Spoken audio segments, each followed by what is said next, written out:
नमस्कार दोस्तों, आज की इस वीडियो में हम बात करने वाले हैं उन 3 घरेलू औषधि के बारे में जो आपकी रसोई में आपको मिल जाएंगे और आपके अस्थमा की समस्या में, सांस लेने की समस्या में, या ये मैं कहूँ साइनस की प्रॉब्लम में, नज़ला खांसी की समस्या में सबसे असरदार माने जाते हैं। क्या है, कैसे यूज करना है, कैसे ये आपकी अस्थमा की प्रॉब्लम में मदद करेंगे, सब कुछ जानेंगे आज इस वीडियो में।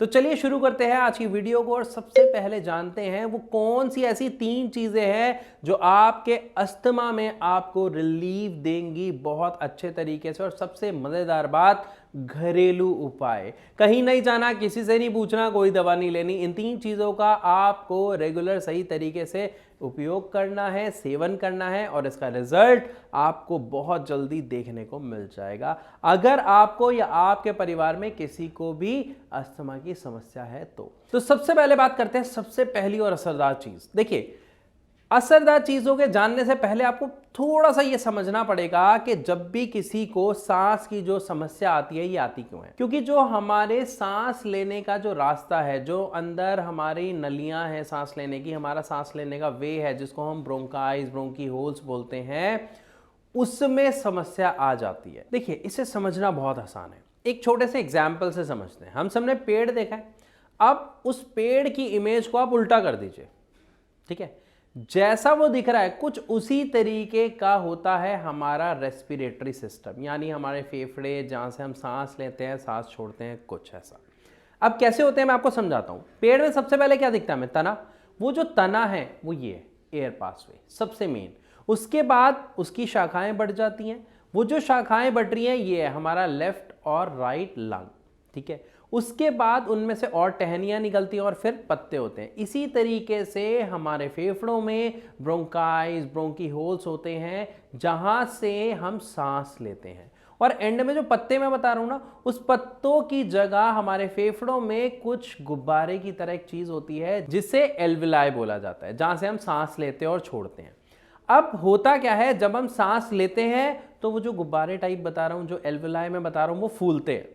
और जब वो फूलते हैं तो वो ऑक्सीजन को, वो जो गुब्बारे उसी के साथ से हमारी ब्लड वेसल्स जारी होती हैं, वो ऑक्सीजन उस ब्लड में मिला देते हैं और ब्लड में से कार्बन डाइऑक्साइड लेते हैं और जो हम छोड़ते हैं वो बाहर आ जाती है। ये एक नॉर्मल प्रोसेस होता है। अब इससे क्या होता है, जब ऑक्सीजन अंदर जा रही है तो बहुत सारे फंक्शंस हो रहे हैं, क्योंकि हमारे ऑर्गन्स का जो खाना है, जो फ्यूल है, वो क्या है? ऑक्सीजन है, जिससे आगे फिर एनर्जी बनती है, या हमारी बॉडी में जितने भी काम हो रहे हैं वो इस ऑक्सीजन की वजह से ही हो रहे हैं। इसीलिए आपने देखा होगा कि जब हम योगा करते हैं, या ऐसा कहा जाता है कि जब हम प्राणायाम वगैरह करते हैं, योगा करते हैं, सांस वाले आसन करते हैं, तो हमारी जो एनर्जी लेवल है वो बढ़ जाता है, हम पॉजिटिव हो जाते हैं, नेगेटिविटी खत्म होती है। रीजन, क्योंकि आपके अंदर प्रोसेस शुरू हो जाता है, बहुत सारी वर्किंग जो है वो शुरू हो जाती हैं और जिसका रिजल्ट आपको देखने को मिलता है। लेकिन जब किसी व्यक्ति में अस्थमा की शिकायत आती है तो ये जो अंदर मैंने आपको बताया, ब्रोंकी होल्स, ब्रोंकाइज, इसके अंदर दिक्कत आ जाती है। और दिक्कत क्या आती है कि सबसे पहली बात, इसमें इन्फ्लामेशन हो जाती है, यानी सूजन आ जाती है। उसी के साथ म्यूकस प्रोड्यूस होना शुरू हो जाता है, यानी जो कफ जिसे हम कहते हैं ना, बलगम कफ, वो बनने लग जाता है। ऐसा होता क्यों है? क्योंकि हमारे शरीर के इम्यून सिस्टम को लगता है कि अंदर कोई ऐसा तत्व चला गया है जिससे हमारे शरीर के बाकी अंगों को नुकसान हो सकता है। तो हमारा इम्यून सिस्टम उसे वहीं रोक देता है। और कैसे रोकता है? ये जो मैंने कंडीशन बताई, मतलब इन्फ्लामेशन होके साथ में म्यूकस के थ्रू। तो जो सांस लेने वाली जो जगह होती है वो बहुत कम रह जाती है। इसीलिए लोगों को घबराहट होती है, सांस नहीं आती, जिसे शॉर्ट ऑफ ब्रेथ कहा जाता है। तो जब किसी व्यक्ति को अस्थमा का अटैक हो रहा है तो आप समझ गए कि उसको क्या दिक्कत आ रही है। तो हमें अब इसमें क्या चीज लेनी है, क्या चीज खानी है? वो चीजें जो हमारी इस अस्थमा की समस्या को कम करे या खत्म करे या कंट्रोल करे। तो अगर हम बात करें सबसे पहली चीज की, तो वो होती है मेथी दाना। जी हां, मेथी, जिसे आप भिगोकर खाते हो, या आपने शायद खाया होगा, आपको स्वाद में कुछ कड़वा लगा होगा, आपने छोड़ दिया होगा, है ना। अब ध्यान से समझना, मैं यहां पे क्या बताने जा रहा हूं।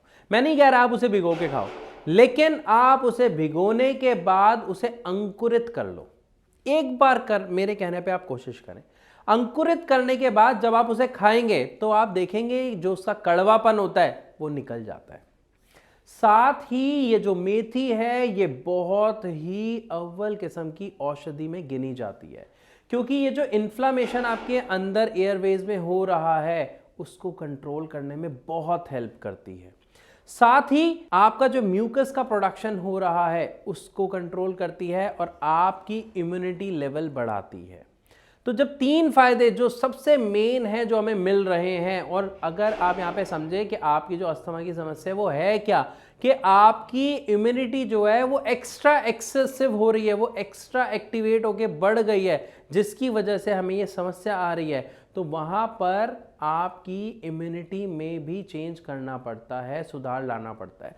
लेकिन टू बी वेरी फ्रैंक, किसी भी चीज़ से इम्यूनिटी में चेंज नहीं लाया जा सकता, ये अगर मैं कहूँगा तो गलत है। क्यों? क्योंकि इम्यूनिटी अगर कम करेंगे तो समस्या और बहुत सारी बढ़ जाएंगी, इसलिए इम्यूनिटी को नहीं छेड़ा जाता। लेकिन जो ये चीज़ है, जो क्या मैंने आपको बताया, मेथी दाना कैसे अंकुरित करके, ये आपके शरीर में बहुत सारी चीज़ों में हेल्प करता है, जिससे जो आपकी इम्यूनिटी जिस चीज़ को गलत मान रही है, चाहे वो आपके शरीर के लिए है या नहीं, उसमें हेल्प करता है कि आपकी इम्यूनिटी गलत चीज़ों को रिकॉग्नाइज कर पाए, जो एक्चुअली नुकसानदायक तत्व है उसको समझ पाए। तो यहाँ पर हमने पहली चीज़ क्या समझी, पहला वो क्या असरदार उपाय है, मेथी दाना भिगोना है, उसके बाद उसे अंकुरित करना है, उसके बाद आपको सुबह इसे खाना है खाली पेट। ये सिर्फ आपकी अस्थमा की समस्या में नहीं, बल्कि अगर आपको घुटनों में दर्द या शरीर में किसी तरीके का आपको दर्द महसूस होता है, उसमें भी 3 से 4 दिन में आपको आराम इससे फील होना शुरू हो जाएगा। ये जो मैं आप बता रहा हूं, ये ऐसे नहीं है कि मैं आपको बस बता दिया, ये मैं खुद पहले अपने ऊपर एक्सपेरिमेंट करके देखता हूं, मैंने खुद किया है, मैंने खुद इसका रिजल्ट देखा है, मैं तभी आपको बता रहा हूं। बात करते हैं अगले पॉइंट की, और वो भी जो आपकी रसोई में है और बहुत असरदार है, दालचीनी। हम सब जानते हैं सब्जियों में आप डालते हैं, लेकिन अब आपको वैसे नहीं डालनी जैसे आप डालते हो, इस बार एक नया तरीका अपनाना है। क्या अपनाना है? दालचीनी को हम देखते हैं कई लोग सब्जी में स्वाद के लिए डालते हैं, सीधा एज इट इज डाल दिया। अब आपको नहीं करना, अब आपको उसे कूटना है या ग्राइंड कर लीजिए, पाउडर जैसा बना लीजिए, और आपको इस दालचीनी को 2, 3, 4, 5 जितनी बार हो सके चुटकी चुटकी भर आपको लेना है। जो भी आप खाते या पीते हैं, चाय पीते हैं, ऊपर से हल्का सा डाल लीजिए। खाना बनाया, दाल बनाई, सब्जी बनाई, ऊपर से हल्का सा बुरक लीजिए। इसको पकाना नहीं है, इसको सब्जी बनने के बाद ऊपर से डालना है, तब ये आपको एक्चुअली अपनी औषधीय गुण दे पाएगी। साथ ही अगर आप इस दालचीनी को या इस दालचीनी के पाउडर को शहद के साथ खाते हैं, और अगर शहद नहीं है तो गुड़ के साथ खाते हैं, तो ये खासकर आपके अस्थमा की समस्या में बहुत ही शानदार रिजल्ट आपको दिखाएगी, रिलीफ आपको देगी। आप इसे करना शुरू करें और मुझे कमेंट में ज़रूर बताइए कि आपको इससे असर आ रहा है या नहीं, क्योंकि घरेलू उपाय में सबसे असरदार उपाय माना जाता है अस्थमा के लिए शहद, साथ में दालचीनी का पाउडर, या फिर आप गुड़ का सेवन करें, क्योंकि गुड़ के सेवन से कफ सबसे जल्दी कंट्रोल में आता है। अब अस्थमा में असल में हो क्या रहा है, कफ ही तो बिगड़ रहा है, कफ ही तो ज़्यादा बन रहा है, जिसकी वजह से आपको सांस में प्रॉब्लम आ रही है, म्यूकस बन रहा है, मैंने आपको बताया। तो जब भी कफ की समस्या आती है तो हमारे शरीर में मॉडर्न साइंस के अकॉर्डिंग भी अगर मैं बात करूं तो वहाँ पे ऐसा देखा जाता है कि हमारी बॉडी में फॉस्फोरस की कमी हो जाती है, और गुड़ फॉस्फोरस का एक बेस्ट सोर्स है। साथ ही अगर आप कहीं गांव वगैरह में रहते हैं, या अगर आपने सुना हो जिसे हम कहते हैं छार, मतलब गुड़ बनने से पहले की पोजीशन, जिसको हम कहते हैं गीला गीला गुड़, लपसी टाइप गुड़, अगर वो अवेलेबल हो सकता है, मैं बता रहा हूं आपके अस्थमा के लिए सबसे असरदार औषधि है वो। लेकिन अगर आपके पास वो नहीं है, अवेलेबल नहीं हो पाता है, तो गुड़ भी कम नहीं है, गुड़ भी आपको बहुत फायदा देगा। लेकिन ध्यान रखिएगा, गुड़ को आपको शाम को नहीं खाना है, ये आप सुबह या दोपहर को ले सकते हैं, सुबह नाश्ते के वक्त ले सकते हैं, या फिर दोपहर को अपने खाने में इसका प्रयोग कर सकते हैं। और यहाँ पे खासा आपको एक बात का ध्यान रखना है, बहुत से लोग यहाँ पे सवाल करते हैं कि सर गुड़ तो बनता है गन्ने से, तो क्या हम गन्ने का रस पी सकते हैं, वो भी तो फायदा करेगा? तो यहां पे आपका आंसर है नहीं। आपको गन्ने का रस नहीं पीना, क्योंकि मेडिकली प्रूफ है कि गन्ने के रस में जो अमाउंट ऑफ फास्फोरस है और गुड़ में है वो कहीं ज्यादा है। तो आपको गुड़ का सेवन करना है, गन्ने का नहीं करना है। लेकिन अगर आपको डायबिटीज की समस्या है तो आप गुड़ और शहद दोनों का सेवन बिल्कुल ना करें, ये आपके लिए नुकसानदायक होगा। तो आज इस वीडियो में हमने 3 सबसे बेहतरीन घरेलू उपाय के बारे में जाना। कौन कौन सा? पहला आपकी मेथी जो अंकुरित करके खानी है, दूसरा आपका दालचीनी का पाउडर, और तीसरा आपका गुड़ या शहद, जिसमें जो आखिरी उपाय है उसमें आप दालचीनी और शहद को मिक्स करके खा सकते हैं या दालचीनी के पाउडर को गुड़ के साथ भी सेवन कर सकते हैं। आप इनका सेवन शुरू करें, पहले दूसरे तीसरे दिन करें, लेकिन यहां पे खासा बात ध्यान रखें कि अगर आपको किसी तरीके की समस्या आती है या समस्या का सामना करते हैं तो वहीं पर इसको रोक दें, क्योंकि कई बार ऐसा देखा जाता है अलग अलग पेशेंट की बॉडी अलग अलग चीजों पे अलग अलग तरीके से रिस्पॉन्स करती है। तो अगर आपको या किसी को इससे कोई समस्या है तो इसका सेवन बिल्कुल ना करें।